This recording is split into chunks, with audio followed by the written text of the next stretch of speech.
C'est dans ce théâtre du village d'Osborne que se tiendra bientôt le plus vieux festival de films queer au Canada. En 85, si on se souvient, c'était pas un bon temps pour être queer. Hein? Il n'y avait pas de parade, il n'y avait pas de Real Pride, il n'y avait pas de Pride.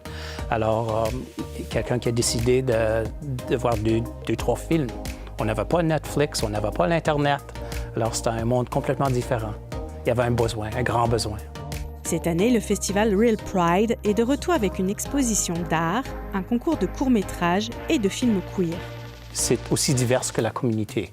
On a des films de trans, indigènes, on a des films gays, des films lesbiennes, drag. On a 9 films, puis c'est tout partout. 2 des films programmés viennent de la France et seront diffusés dans le cadre d'une soirée cinéma en français. Le premier est un documentaire qui aborde la question de l'affirmation de l'identité.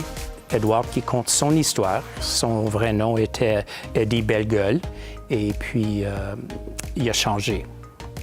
Edward, il a choisi son nom, Edouard Louis. Pour moi, Édouard Louis, c'était vraiment le nom de la liberté, le nom de la réinvention. À chaque fois qu'on dit « je change », on donne la possibilité à d'autres personnes de dire « je veux changer ». Vous avez fait bon voyage? Oui. Bon. Le deuxième film est une adaptation d'un roman autobiographique.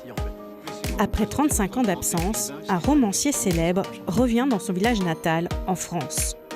Et Stéphane revient pour célébrer, je pense, c'est la ville de Cognac.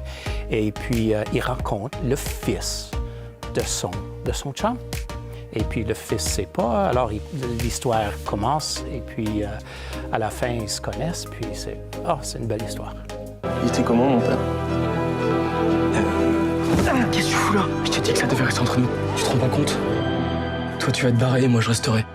Je sais que si je reste, j'en crèverai, et toi aussi. Ces films n'ont encore jamais été présentés au Manitoba. Ce sera l'occasion de découvrir et de célébrer la diversité, ainsi que toutes les histoires d'amour qui en résultent. L'amour fait l'amour. Ici, Mathilde Gauthier, Radio-Canada, Winnipeg.